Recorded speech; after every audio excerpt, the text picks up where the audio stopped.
Conversation, proudly brought to you by AFGRI, Fort Knox, Hinterland, Monsanto, Nedbank, NWK and Sendes. Land is necessary to all production, no matter what be the kind or form.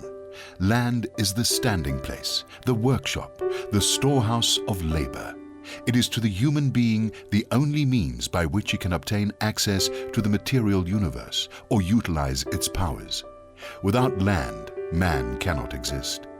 No man created the earth, but to a large extent all take from the earth a portion of it and mold it into useful things for the use of man. Without land, man cannot live. Without access to it, man cannot labor. Good day. This is Nation in Conversation, a series of dialogues about agriculture and the future of the agriculture sector. We welcome you from Forum Homini in the cradle of humankind. We continue our discussion on land reform, and today we ask the question, is there a place for communal land ownership in the agriculture space? Remember to join the conversation on Twitter at Nation Converse. Joining me in the studio are Pierre Venter, the General Manager of the Banking Association of South Africa, and then John Gibbs, representing the In Transformation Initiative. John, I would like to start with you. In Transformation Initiative, what is it? The In Transformation Initiative is a grouping of strategic thinkers headed up by Mr. Rolf Meyer that are engaged and contracted, if you like, to look at very complex problems, not only in South Africa but around the world. And in the case of this particular topic, have been requested or engaged by the ruling party to facilitate a conversation, dialogue around land reform, agricultural transformation, and the role that agriculture should play in the broader economy of South Africa, and what is that rightful role, and how can it contribute to the developmental agenda of South Africa. John, I want to move the conversation to traditional land. Now, obviously, if one looks at the yield of the best commercial farmers in South Africa and in the world, and you compare that to the yield in traditional farming areas, there's a vast yield gap. That yield gap is 70 to 80% in some areas. But the question is not that simple. It's a lot more complicated. Indeed it is. There are various forms of ownership in South Africa. When it comes to traditional land ownership, and in particular communal land ownership, the objective is probably not a commercial one. And therefore the yield gap is not as critical as, for example, for a commercial farmer who's driven by profit and loss. At the end of the day, it fits a different purpose. And I think we need to understand that in the communal environment, that the purpose is the preservation of the community, the individual within the family as a whole, and not necessarily for commercial gain as such. The issue really at the end of the day is land productive? And in what context is it productive? And what needs to be done to make the land productive, especially in a country like South Africa with a growing population and a growing need for food going into the future. Pierre, the banking system in South Africa is an asset that we need to cherish. We came through the 2007, 2008 financial crisis with a sound banking system, whereas most countries in the rest of the world, government had to support their banks. And even today, the governments are major shareholders in the banks. We did not have that. No, we didn't. And that's because we protected the integrity of our banking system. In terms of that principle, what can the banking system's role be in the developmental side of agriculture? I think we can play a role. I think let's just go back to the soundness of our banking system. We rated number 6 in the world, and it's something that we need to cherish, not only for its soundness, but also for the safeguard of our depositors whose monies we actually lend. So we cannot put those monies at risk.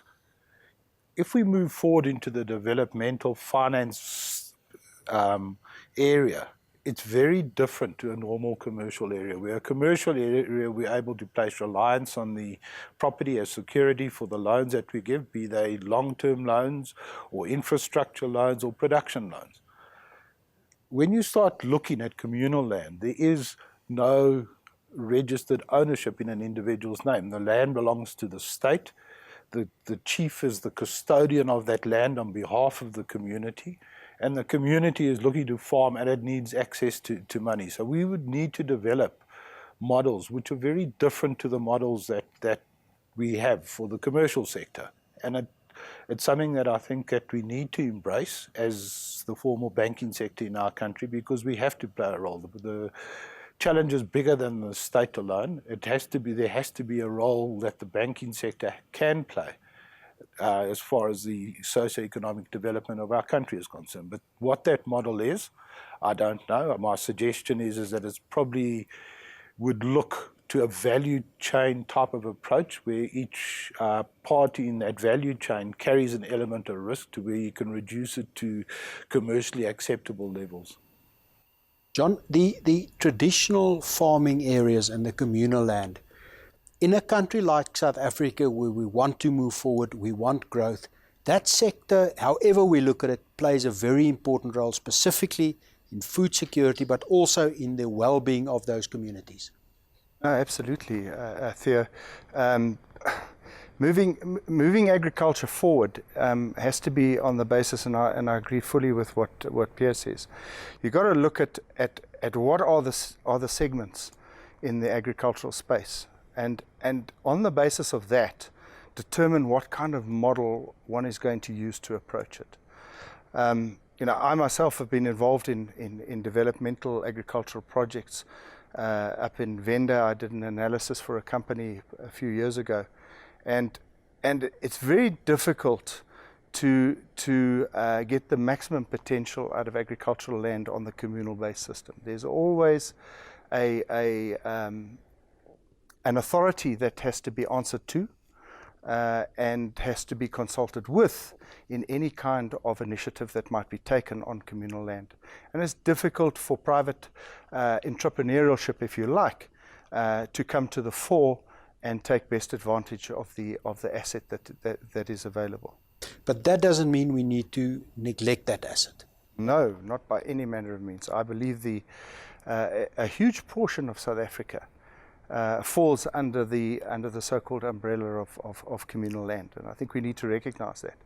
The question at the end of the day is how do we engage that in a way that ultimately over time that communal land can contribute to positively towards the food security of a growing country like South Africa. Yeah, I think if we look at the agricultural landscape at the moment, government has committed about 2 billion rand to what they call their Agri-Parks initiative, where they're going to choose 27 districts and look for specific projects within those districts to put that finance into, and they're going to look to the private sector to also get involved. And I think it's going to be through that process that we're going to be able to work out what sort of models we need to actually make those agri-parks work. After the break, we're going to talk about these topics in more detail.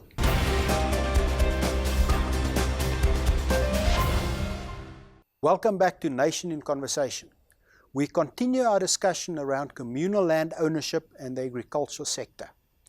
With me in the studio is Pierre Venter, General Manager of the Banking Association of South Africa, and John Gibbs, representing the In Transformation Initiative. John, just before the break, we talked about the fact that the government has policies in different segments. If we look at a solution for the South African agricultural landscape, because I do think everybody believes in food security and everybody believes in a viable agriculture sector, but also in the transformation of the agriculture sector.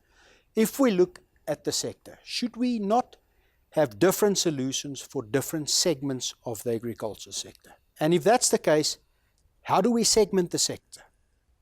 Thanks, Theo. I think this speaks to the heart of the dilemma. We at In Transformation Initiative, we're engaged to facilitate this dialogue. And we have done so over a period of time with 3 imbizos, what we call imbizos, where we've engaged with emerging farmers, in the same room as large-scale commercial farmers, as some of the cooperatives, Agri-SA, and numerous stakeholders towards trying to unpack the complexity of this space. We did some research into what drives investment in agriculture, and it was clear that not one size fits all. You sit with a situation where you have a commercial approach to agriculture that is very focused on the economic imperatives around agriculture, where it's about profit and loss, and it's about the individual survival, and it has a completely different approach to other sectors in the agricultural space.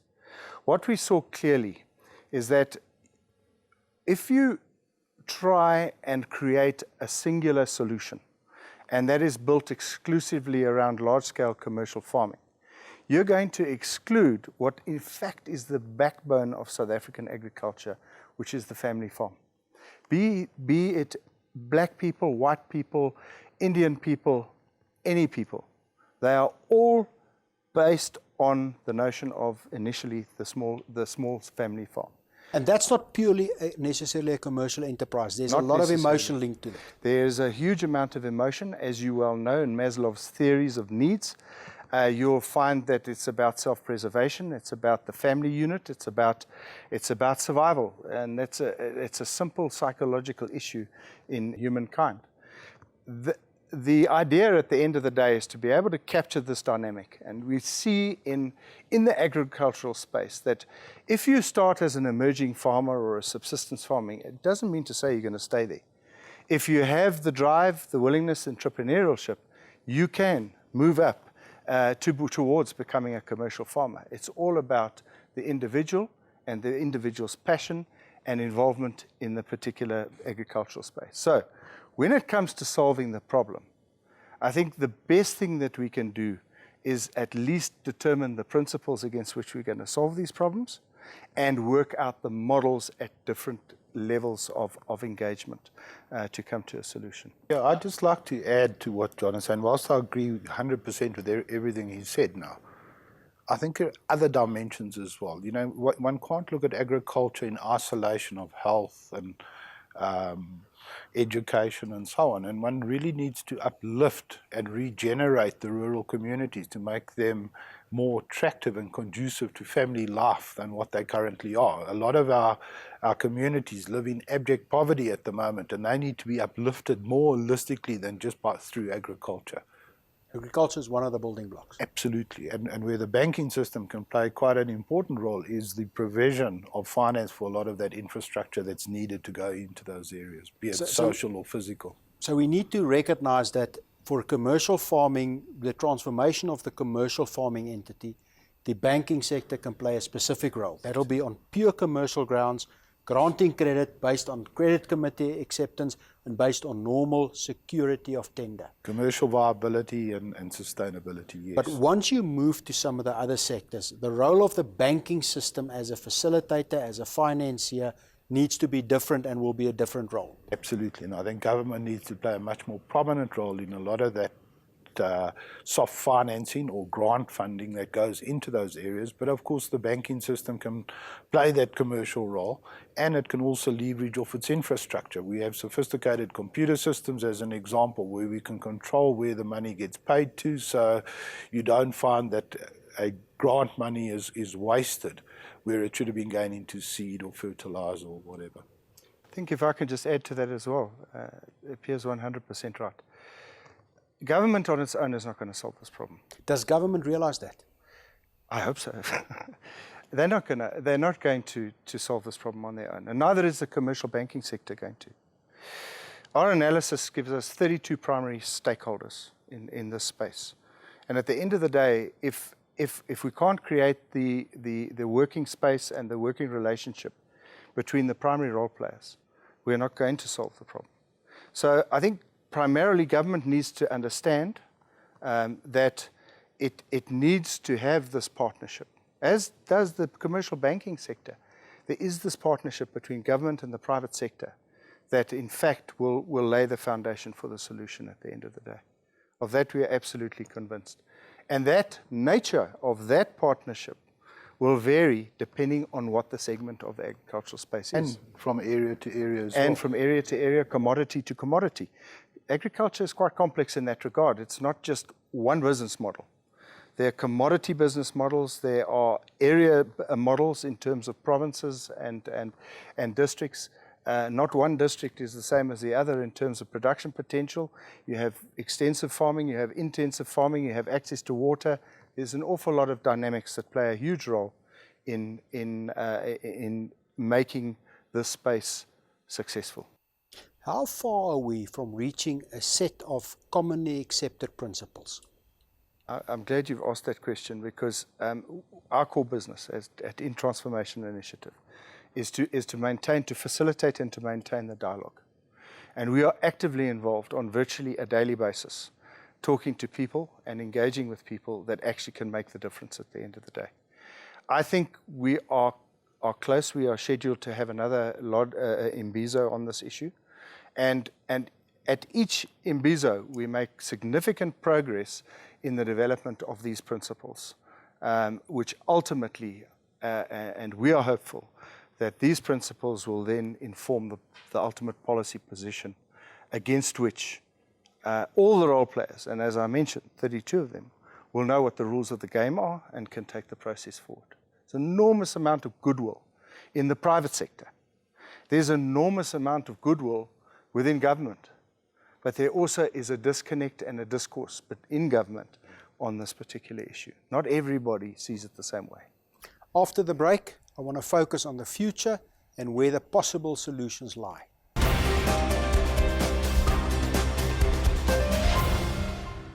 Welcome back to Nation in Conversation. We continue our discussion around land reform and the communal land ownership.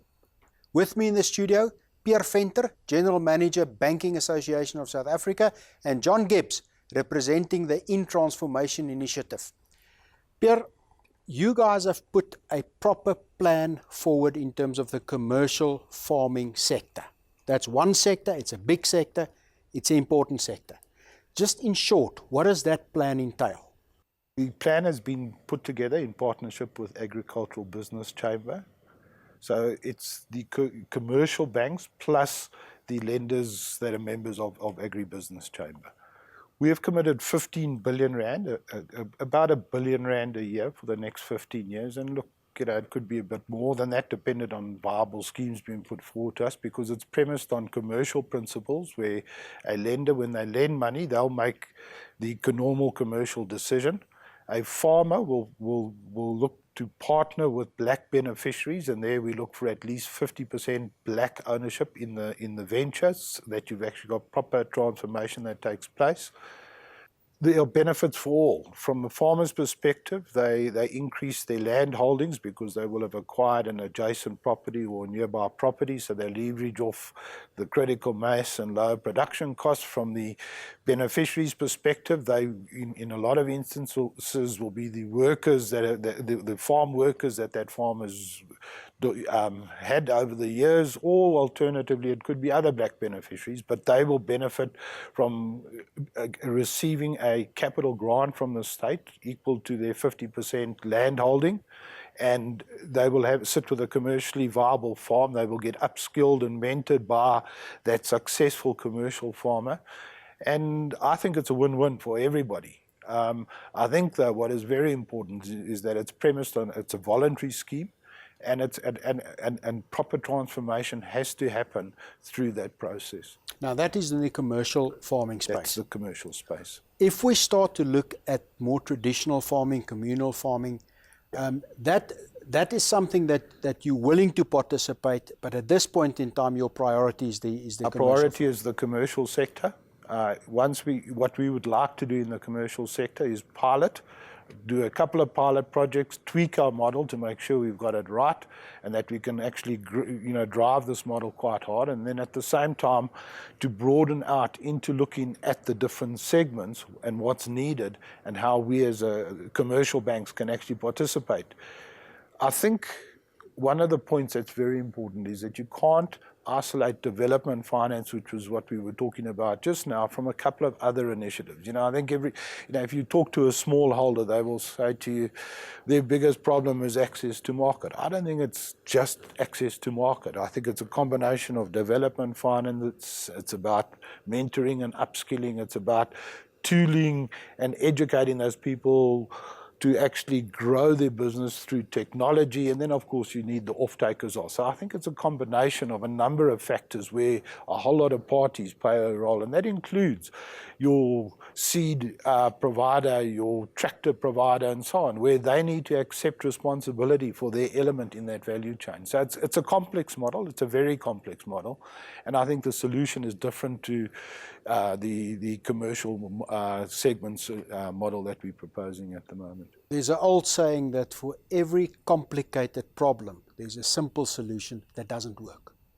And I think agriculture it's going to be a complicated solution. John, a theme that comes through continuously is education, assistance, training, mentorship. How are we approaching that?